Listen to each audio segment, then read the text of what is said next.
আসসালামু আলাইকুম গাইজ, আবারও শুভেচ্ছা জানাচ্ছি গার্মেন্টস নলেজ অ্যান্ড হাবের চ্যানেলের পক্ষ থেকে। তো আশা করি সবাই ভালো আছেন।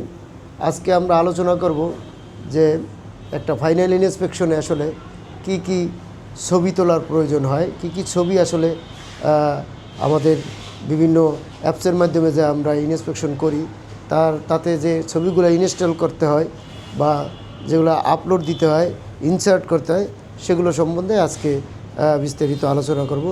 তো চলুন, এখানে আমি একটা লিস্ট রেডি করে রেখেছি, সেখানে আপনাদেরকে একটু নিয়ে যাই, দেখাই। এখানে এই যে দেখুন, ফাইনাল ইন্সপেকশন পিকচার লেআউট। এখানে এই যে কার্টুন স্ট্রাইকের ছবি, ফার্স্ট অফ অল যখন আমরা কার্টুনের যে স্ট্রাইক করে রাখে সেই স্ট্রাইকের ছবি আমরা তুলব। তারপর কার্টুন স্টাফিংয়ের ছবি, তারপরে আমরা তুলব হলো কার্টুন আমাদের যে সিলেক্টেড কার্টুনের ছবি, তারপরে আমরা তুলব কার্টুন 4 সাইডের ছবি, তারপরে কার্টুন ওপেন ভিউ ভিতরের ছবি দেখানোর জন্য, তারপরে কার্টুন ইনসাইড ভিউ, তারপরে দেখাবো, তারপরে আমরা তুলব প্যাক ভিউ উইথ পলি, অর্থাৎ পলি সহ একটা প্যাক ভিউ ফোল্ডিংয়ের ভিউ তুলব। তারপরে কার্টুন মেজারমেন্টস, কার্টুনের লেন্থ, উইথ এবং হাইট তিনোটাই তুলে দিব। তারপরে ময়েশ্চার চেক করব, আমরা কার্টুন ওয়েট চেক করব। তারপর কার্টুন আইসিসি স্ক্যানার দিয়ে স্ক্যান করে সেটার ছবি তুলব।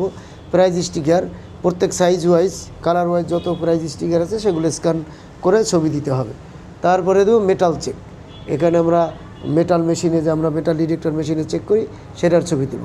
তারপর main level, size level, care level, এই রকম যত অ্যাক্সেসরিজ আছে সেগুলোর একটা ছবি পজিশন বা একটা ছবি তুলব। তারপরে গার্মেন্টসের ফ্রন্ট সাইড পিপি স্যাম্পলের সাথে ফ্রন্ট ভিউ এবং পিপি স্যাম্পলের সাথে বাল্কের ব্যাক ভিউ এটা তুলব। তারপরে আমরা যদি কোনো এক্সট্রা এডিশনাল লেভেল থাকে সেটা তুলব। তারপরে আমরা যদি কোনো আইসিসি স্টিকার বা কার্টুনের যে স্টিকার থাকে সেটা আলাদা একটা ক্লোজ ভিউ আমরা নিব। তারপর অল কালার প্যান্টন স্টিকার টুগেদার একত্রে আমরা নিব। তারপরে এইবারে আমরা ডকুমেন্টারি কী কী নিব, যেমন ডকুমেন্টারি হচ্ছে প্যাকিং লিস্টের ছবি নিব, ট্রিম কার্ডের ছবি নিব, তারপরে garment test report, fabric test রিপোর্টের ছবি নিব, তারপরে মেজারমেন্ট স্পেকের আমরা ছবি নিব, তারপরে মেন লেভেল, কেয়ার লেভেল, পলি লেআউট, এগুলোর যে অফিসিয়ালি যে লেআউটগুলো দেয় তো সেইগুলোর ছবি নেব। তো এই হলো মোটামুটি সব ছবিগুলো আমরা কভার করার চেষ্টা করেছি। তো আজকের এই অনেকেই মানে ইন্সপেকশন করার সময় ছবি তুলে দিতে হয়, তো কি কি ছবি তুলে দিতে হবে সেই জন্য এই আলোচনাটা আমি আজকে নিয়ে আসলাম। তো আশা করি সবার কাছে ভালো লাগবে এবং ভিডিওটি ভালো লাগলে লাইক করবেন, কমেন্টস করবেন এবং শেয়ার করবেন। আর ভিডিওতে নতুন হয়ে থাকলে অবশ্যই সাবস্ক্রাইব করে পাশে থাকবেন এবং আমরা নিত্য নতুন গার্মেন্টস নলেজের উপরে আমরা ভিডিও নিয়ে আসি, সেটা আপনাদের কাছে চলে যাবে। তো আশা করি এই ভিডিওটি আপনাদের কাজে আসবে। আজকে এই পর্যন্তই। আল্লাহ হাফেজ, ভালো থাকবেন, সুস্থ থাকবেন।